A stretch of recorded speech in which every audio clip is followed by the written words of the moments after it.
హరిగారు, ద్వారాల గురించి మీరు లాస్ట్ వీడియోలో ఎక్స్‌ప్లెయిన్ చేశారు గదా! అసలు సింహద్వారం ఎందుకు పెట్టాలి అనేది మీ ఇష్టం అనేది గూడా వదిలేసారు ప్రేక్షకులకి. సో, ఈ సింహద్వారం ఉండే ప్లేస్ కాకుండా ఉపద్వారం ఉండే ప్లేస్‌లో చాలామంది పెడుతూ ఉంటారు. ఈ మిస్టేక్స్ చేస్తూ ఉంటారు.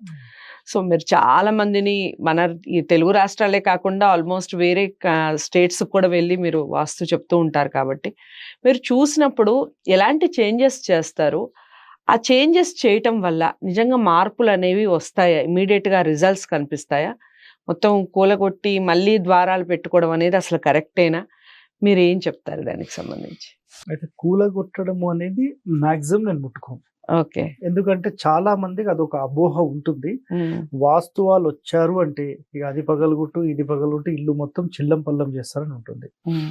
ఫస్ట్ ఎవరైనా విజిట్ తీసుకున్న వాళ్ళకు లేదంటే వాస్తు మార్పుల కోసం ఎవరినన్నా సంప్రదిస్తే వాళ్ళొచ్చి చేసే మొట్టమొదటి పని ఏందంటే ఈ కరెక్షన్స్, ఈ మోడిఫికేషన్స్, పగలగొట్టించడము, ఇది అక్కడ ఉండొద్దు, అది ఇక్కడ ఉండొద్దు అనేవే చేస్తుంటారు. హ్మ్. సో మీ అందరికీ ఒక క్లారిటీ నేను ఫస్ట్ ఇస్తాను. ఏంటంటే ఒక బిల్డింగ్ నిర్మాణం జరిగిన తర్వాత దాంట్లో ఆటోమేటిక్ ఒక ప్రాణం వచ్చేసింది.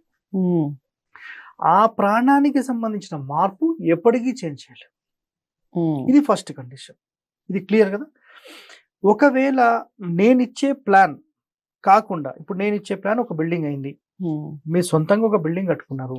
నేనిచ్చిన కొలతకు ఆ కొలతకు డిఫరెన్స్ ఉంది. ప్రపోర్షన్స్ వేరే ఉన్నాయి. నిష్పత్తులు వేరే ఉన్నాయి. హ్మ్. దాని యొక్క గణితం వేరే ఉంది. అది ఏ ఆధారం ప్రకారం లేనిది. హ్మ్. సో ఇప్పుడు ఏమవుతుందంటే వీళ్ళకొచ్చే రిజల్ట్ వాళ్ళకొచ్చే రిజల్ట్ డిఫరెంట్‌గా ఉంటుంది. ఓకే. డిఫరెంట్‌గా ఉంటుంది. దీని లోపల మనం ఎవరైతే డ్వెల్లర్స్ అంటే హ్మ్. ఎవరైతే అందులో నివాసం ఉంటున్నారో వాళ్ళ జన్మ నక్షత్రాలకు మ్యాచ్ అయిన ఒక కొలత ఇచ్చాం మనం. ఓకే. ఇది వీళ్ళందరినీ ప్రశాంతంగా ఉండేలా చేస్తుంది. సో పక్కిల్లు ఉంది. హ్మ్. ఈ పక్కిల్లు వీళ్ళని చూస్తూ వాళ్ళు కట్టుకున్నారు. హ్మ్. కొలతలు ఎక్కడ లేవు. సో వీళ్ళ డోర్స్ వేరే, వాళ్ళ డోర్ పొజిషన్స్ వేరే. హ్మ్. ఇప్పుడు డోర్ పొజిషన్ ఎంతలో పెట్టాలనేది కూడా మేము పాయింట్ ఇచ్చేస్తాం. హ్మ్. మేము చాలా మందికి ఏంటంటే ప్లాన్ చేసిన తర్వాత ఆటోకాడ్ ఫైల్ ఇచ్చేస్తాం. ఓకే. అంటే మెయిన్ మా ఇంజనీరింగ్ ఫైల్ ఉంటుంది. ఆ ఫైల్ ఇచ్చేస్తాం. ఇచ్చిన తర్వాత ఆ డోర్ పొజిషన్ ఎక్కడి నుంచి ఎంత డిస్టెన్స్ అన్నీ కూడా అందులో ఉంటాయి. హ్మ్. దాని ప్రకారం ప్రాపర్ అలైన్మెంట్ లో వాళ్ళు వెళ్తారు. ఓకే. ఇప్పుడు కట్టని వాళ్ళు ఉంటారు. హ్మ్. హ్మ్. అలా కట్టని వాళ్ళ ఇంటికి ఒకవేళ ఇనిషియల్ స్టేజ్ అంటే హ్మ్. పిల్లర్లు వేసాం సార్, లేదంటే అసలు మొదలే పెట్టలేదంటే మొత్తం ప్లాన్ తీసుకోమంటాం. హ్మ్. చాలా మంది ప్లాన్ తీసుకోవడానికి అవాయిడ్ చేసేస్తారు. ఇది వీళ్ళందరూ కూడా ఎప్పుడు దారికి వస్తారంటే ఇల్లు కట్టి ఓ 2 సంవత్సరాల తర్వాత ప్రాబ్లమ్స్ వచ్చి సార్ ఇప్పుడు మేము చేసుకోవడానికి సిద్ధము. బాబు అప్పుడైతే నీకు 20-30 వేలలో అయిపోయేది ప్లాన్ మొత్తము. కానీ నీకు ఇప్పుడు చేయాలంటే అది పాసిబిలిటీ లేదు కదా. లేదు సార్ మాకైతే బాలేదు. అప్పు సప్పు చేసి ఒక 10 లక్షలైనా ఖర్చు పెట్టి మొత్తం రిపేర్ చేసుకుంటాం సార్. మీరు వచ్చి వాస్తు చెప్పండి. మంచిగా ఉన్నప్పుడు మనం చేస్తే పర్ఫెక్ట్ అయిపోయింది. 30,000, 40,000లో క్లోజ్ అయిపోతుంది. మొత్తం ప్లానింగ్ అయిపోతుంది. అది వదిలేసేసి ఇప్పుడు 5 లక్షలు, 10 లక్షలు పెట్టి మళ్ళీ మోడిఫికేషన్ చేయడానికి సిద్ధమవుతారు. సో ఇది రోజు చూసేది నేను. ఓకే. నాకు ఇంకొక డౌట్ వస్తుంది హరిగారు. ఆల్రెడీ చాలా మంది కట్టిన ఇల్లునే కొంటూ ఉంటారు. లేదా కట్టిన ఫ్లాట్స్ కొంటూ ఉంటారు. ఈ ఫ్లాట్స్ కొన్నప్పుడు చాలా మందికి ప్రాబ్లమ్స్ రాకుండా హ్యాపీగా ఉండేవాళ్ళు ఉంటారు. ఇప్పుడు మీరన్నట్టు అన్ని నక్షత్రాలు అన్నీ చూసి ఇల్లు కట్టాలి అని చెప్తున్నారు. మనం కట్టించుకోవాలి అంటే. అంటే కట్టిన ఇల్లు అనేది అసలు ఇంకెవరు కొనకూడదా? పాయింట్ చెప్పాలి. హ్మ్. ఇప్పుడు మీ ప్రశ్న ఏంటంటే క్లారిటీ అక్కడ లేదు. నేను చెప్తాను. మీ ప్రశ్న ఏంటంటే హ్మ్. రెడీమేడ్‌గా ఒక ఇల్లు హ్మ్. ఒరిజినల్ వాస్తు ప్రకారం కట్టారు. హ్మ్. మరి అక్కడ జనరల్ మిగతా వాళ్ళు పోకూడదా అనేది మీ ప్రశ్న. అవును. అంటే ఇప్పుడు ఈ ఇంటికి సంబంధించిన జన్మ నక్షత్రాలు ఆ ఇంట్లో ఉండవు కదా! యెస్. అయితే మేమేం చేస్తామంటే ఇప్పుడు గుడి ఉంది. 100లో ఇద్దరు మాత్రమే గుడికి సెట్ కారు. మీరు కావాలంటే అబ్జర్వ్ చేయండి. ఒక ఫ్యామిలీ మొత్తం వెళ్తే ఒక్కడు మాత్రం నేనైతే గుడిలోనే ఉండను బయట ఉంటాను వెళ్ళిపోతాడు. అతనికి ఆ గుడి మ్యాచ్ కాలేదు. ఓకే. ఆ నక్షత్రం మ్యాచ్ కాలేదు. అట్లా ఒక కుటుంబం ఒక కొత్తగా ఇంటికి ఏదన్నా కట్టారు మేము కొందామని వెళ్ళి అక్కడ ఒక 10 నిమిషాలు అట్లా ప్రశాంతంగా ఉంటే అందరూ కూడా ఎలా ఉన్నారనేది కాన్సంట్రేట్ చేయాలి. ఓకే. వీళ్ళందరూ మంచిగా ప్రశాంతంగా ఆడుకోవడం గాని, మాట్లాడుకోవడం గాని, కోపతాపాలు లేకుండా ఉండడం గాని ఉన్నారనుకోండి వీళ్ళందరూ వాళ్ళందరూ సెట్ అయిపోయినట్టే. ఓకే. అయితే ఒక్కొక్క మనిషికి ఒక్కొక్క నక్షత్రం ప్రకారం సెట్ చేసుకుంటూ పోవాలంటే కష్టమే. అవును. సో ఒక పర్ఫెక్ట్ మెజర్మెంట్ మేము సెట్ చేసి పెట్టేస్తాం. ఆ మెజర్మెంట్ లోకు ఎవరైతే వీళ్ళు వస్తారో అక్కడికి వచ్చిన మరుక్షణం ఒక రకమైన ఫీల్, అక్కడ నాకైతే ఇది నచ్చింది, నేను ఇక్కడనే ఉంటాను, ఏమైనా చేసుకో, నాకు ఇదే కొనిపి అని డిసైడ్ అయిపోతారు. అది వాళ్ళకి సెట్ అయిపోయింది. కొంతమంది వచ్చి లేదండి ఇది వద్దులేండి వేరేది చూసుకుందాం అయిపోయింది, వాళ్ళకి మ్యాచ్ లేదు. మ్యాచ్ అయిన వాళ్ళే వస్తారు. మనం రూల్స్ ప్రకారం కట్టేస్తే సింపుల్, అది అసలు దాంట్లో పట్టించాల్సిన పనే లేదనమాట. సో అది చాలా సింపుల్. అయితే ఇప్పుడు మళ్ళీ మన మెయిన్ విషయానికి వస్తే, మీరు ఒక క్వశ్చన్ ఏంటంటే ఒక ఇల్లు మ్యాచింగ్ అనేది ఏదో ప్రశ్న అడిగారు. అంటే ఒక ఇల్లు ఆల్రెడీ కట్టిన ఇల్లు మనం కొంటాం. ఫర్ ఎగ్జాంపుల్ నేనే ఉన్నానండి, నాకు ఒక ఇల్లు కావాలి, నేను ఇల్లు కొంటాను, దానికి మన నక్షత్రానికి ఏం సూట్ అవ్వదు కదా.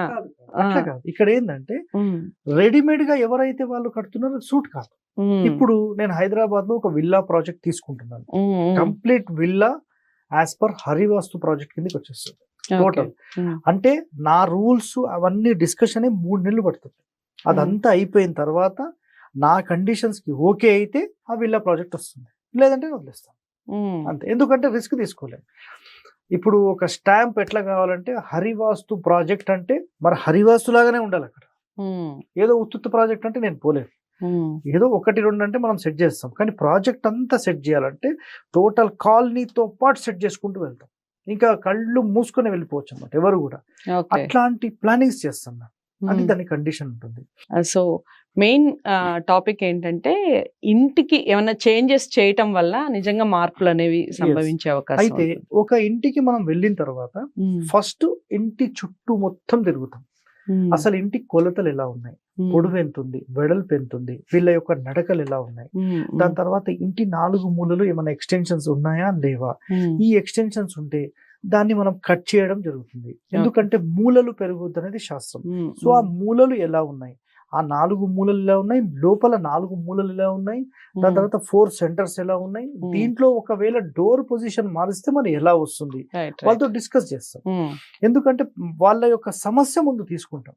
సార్ మాకు ఈ సమస్య ఉంది, ఈ సమస్యకు సంబంధించిన కారణాలు ఇక్కడ ఉన్నాయా లేవా, లేవండి. మీరు ఇక్కడికి వచ్చిన తర్వాత ఉన్నాయా, ఇంతకు ముందు నుంచి ఉన్నాయా, మళ్ళీ ఆ ప్రశ్న వేస్తాం. లేదు సార్ మాకు ఇంతకు ముందు నుంచి ఉన్నాయి, మళ్ళీ ఇంటికి ఏం సంబంధం ఉండదు, అది ఎప్పటి నుంచో ఉంది. సొల్యూషన్ కావాలనుకోండి, ఇందు లోపల కొన్ని మార్పులు చేయడం వల్ల కూడా సొల్యూషన్ వస్తుంది.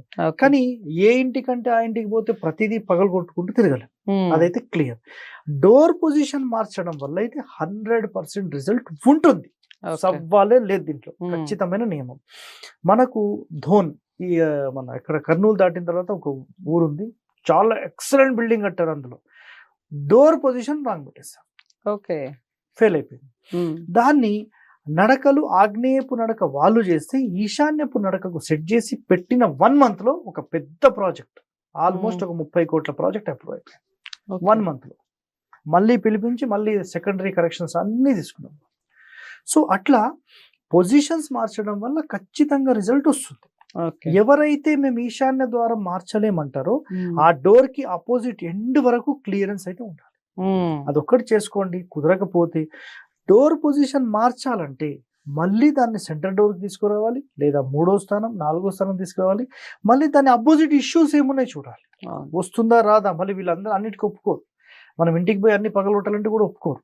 వాళ్ళ స్థాయి ఉండొచ్చు, ఉండకపోవచ్చు. మళ్ళీ 3-4 లక్షలు ఎక్కడ పట్టుకురావాలి సార్, మీరు మా చిన్నది చెప్తారేమో అని పట్టుకొచ్చినామంటారు. అందుకని ఇక్కడ ఇంకో డౌట్ హరి గారు, మెయిన్ డోర్ కి ఆపోజిట్ లో కిటికీ ఉండొచ్చా? No problem. ఎండ్ వరకు క్లియరెన్స్ ఉండాలి, అదే చెప్తున్నాను. ఒక మెయిన్ ముఖద్వారం ఇప్పుడు ఇక్కడ నుంచి ఎలాగైతే ఎండ్ వరకు క్లియరెన్స్ ఉంటుందో అట్లా క్లియరెన్స్ ఉండాలి మొత్తం ఎండ్ వరకు, అది చెప్పేదన్నమాట. ఎండ్ బ్లాక్ చేసామనుకోండి, ఈ తిన్నదంతా ఏమవుతుంది, అరిగి ఎక్కడికి పోదు, ఇక మొత్తం మనిషి అవుట్ అయిపోతుంది. కాబట్టి ఈ ఎండ్ టు ఎండ్ క్లియరెన్స్ ఉండాల్సిందే.